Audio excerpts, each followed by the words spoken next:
Bonjour, je m'appelle Alexandre, and the Canadian education system failed me.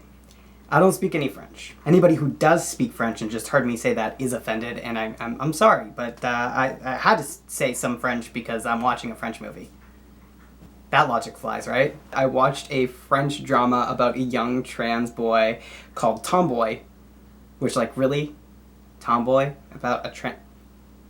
What are you doing? So if you want to watch Tomboy, a couple things you need to know before you go into it. It's French and it's a drama, so it's dry, it drags on, and the subtitles suck. If you watch it on Prime Video, the subtitles start lagging around the 20-minute mark, and the only reason I was able to follow is because I took elementary school French. But if you don't know any French whatsoever, I do still think you can watch this movie, as it doesn't really rely that much on dialogue. All that aside, this is actually one of the best tellings of a trans youth struggling with dysphoria that I've seen personally. It just does have its shortcomings. And it does make sense. I mean, France was the first country to stop classifying being trans as a disease. By the way, this is actually a part of a new series I'm doing where I watch representations of trans people in mainstream media so that you essentially just don't have to wean through all the bullshit, because let's face it, finding good trans content, it's few and far between, and there's a lot of bullshit. So without further ado, let's do this. So opening scene, you see a young boy, free as can be, hands in the air, hanging out of a sunroof with his father holding onto his knee as if that's gonna save him if he gets into a crash. And if that wasn't bad enough, his father then lets him start driving in the suburbs, in the middle of the day, where he makes eye contact with a woman with a stroller as he's driving past, and no fucks given. None, not a single one. I did not spot a single, and I was looking. It wasn't there. I actually did look up the driving laws in France for this because I wasn't sure if there was some sort of loophole or whatever where this, through some strange reason, would be legal. Didn't think that was the case, but I just wanted to make sure so I don't look like an idiot on the internet. And here I am looking like an idiot on the internet. But it's actually 18. You have to be older in France to drive than you do here. But interestingly enough, it's 16 for motorcycles. I'm probably just sensitive to this because I was hit by a car. Embarrassingly enough, it was a Sunfire. So this boy's family is moving from one French town to another French town. We don't know what these French towns are. We don't know what these characters' names are. This movie is super selective and conservative about which information it gives you and when. Alright, so at first glance of this perfect little family, there's the mom, the dad, the little sister, the big brother. The little sister's got this perfect little pink Barbie dream house bedroom, and the big brother's got this like very simple blue room that his mom makes it a point to ask if he likes. But you really do get the sense that something's up because it keeps on just showing this little boy's face, and he looks more depressed than I did during my second emo phase. He's just longingly staring at these kids from afar because he wants friends. That's totally how you make friends, right? You just stare at them from a distance. That's how I made friends. That's how I made all my friends. Notice me.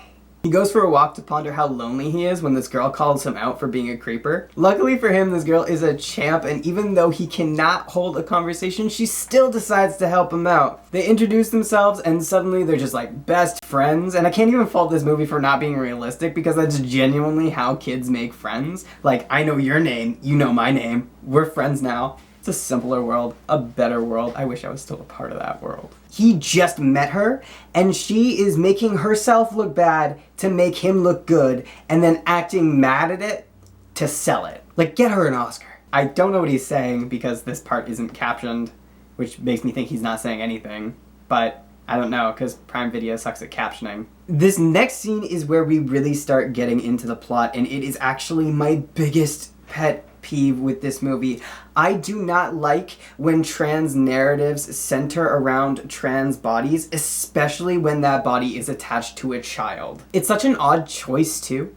Like, it doesn't make any sense because the movie acts like it's this big reveal, but in truth, the biggest plot twist of the movie is given away by its title. Tomboy. We knew this character was assigned female at birth. I understand this movie prefers to show rather than tell, but that's taking it too far. Right after this scene, the main character, Mikhail, who hasn't been named or gendered for the first 20 minutes of this movie, is suddenly being aggressively gendered by his mother when his name and gender have not been mentioned up until this point. The fact that the movie did it like this makes me think there was another working title that they probably should have used instead. Okay, so I really don't know how I saw this, But the closer you look when you're watching this movie, the more details you will notice, and this is a prime example of that. When Mikhail introduced himself to Lisa, he came up with that name really quick. He had that prepared, he had it on lock, he was ready. Mikhail has a box in his room, and it's a Michael Jackson box. I'm pretty sure the director made this choice on purpose, and I think Mikhail is named after Michael Jackson. The mom, who understood the importance of her child having a blue room, and understood that her child likes blue, then gave her child a pink lanyard. Why? The shoes he's taking those off of are pink, but the shoes he wears throughout the movie are not. He hides those under his bed, and he hides them largely because he probably just doesn't like pink. And he's probably made that clear. I used to do this too. So he's just watching them right now and like looking at all their little behaviors and stuff, and then he's just gonna go in front of the mirror and try to act all mask for mask. But the funniest thing about this is the next day, Mikhail, who the previous day said he just doesn't play soccer, decides that he's gonna play soccer, but he doesn't know how to play soccer. Like, he was telling the truth when he said he doesn't play. He does not play. He just lobs that ball into nowhere and falls over himself. It's kind of funny. For some strange reason, all the boys decide that they're gonna take a pee together, which I thought it was like a girl stereotype that they all go to the washroom together, but like apparently this is a thing too. Where they're all just like standing in a line. Like, through some coincidence, Mikhail also really needs to pee. So what does he do? If you guess he sneaks off in the woods and he pisses his pants, you're correct. Apparently. But I really can't see where he pissed his pants. It's not there. I caught a continuity error that IMDb did not. IMDb said the only continuity error in this movie was a bandage on the little sister's knee. I say nay. This is a major continuity error. There is no pee on those pants. It's ghost piss. After Mikhail's ghost piss, he's understandably a little bit embarrassed, and you know, Lisa though, she's awesome. She doesn't care that he had a ghost piss. They hang out. They have a nice little dance party day. And it's super cute, and probably the most lighthearted part of the movie. It's adorable. I love it. And then for some reason, Lisa starts putting makeup on Mikhail. Mikhail seems a little bit weirded out by this, but not for very long. He gets distracted by the fact that Lisa tells him they're gonna go swimming. So he's panicking a little bit, trying to figure out what to do, but he's determined. He's determined though, and pulls a MacGyver move. He fashions himself a jaggedy Speedo out of a one-piece swimsuit, and then a packer out of clay. Genius.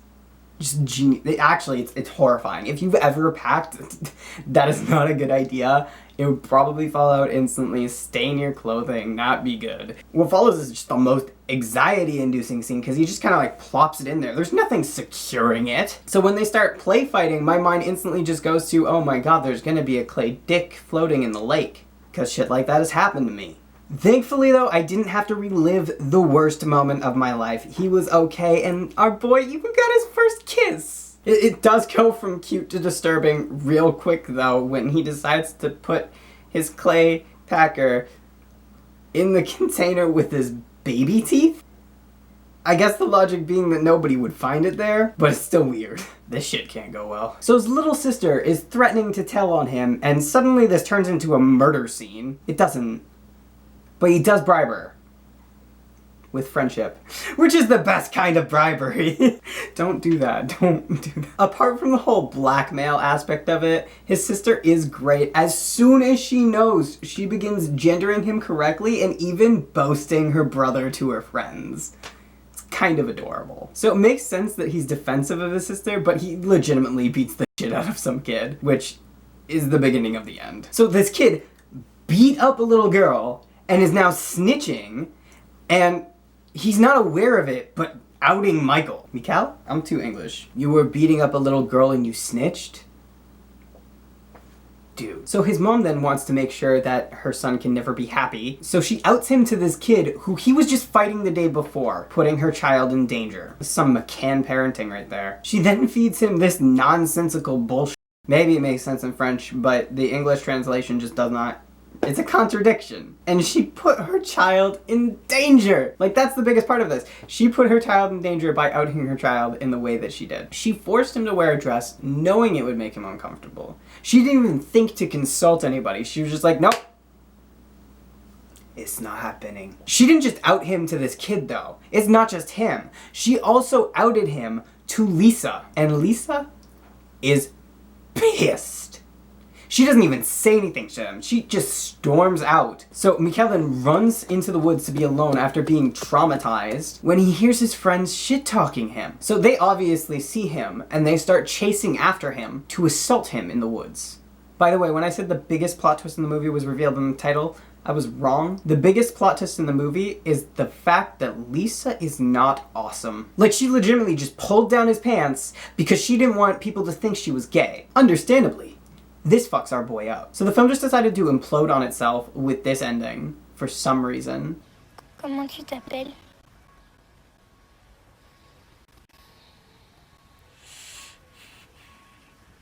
Je m'appelle Laure.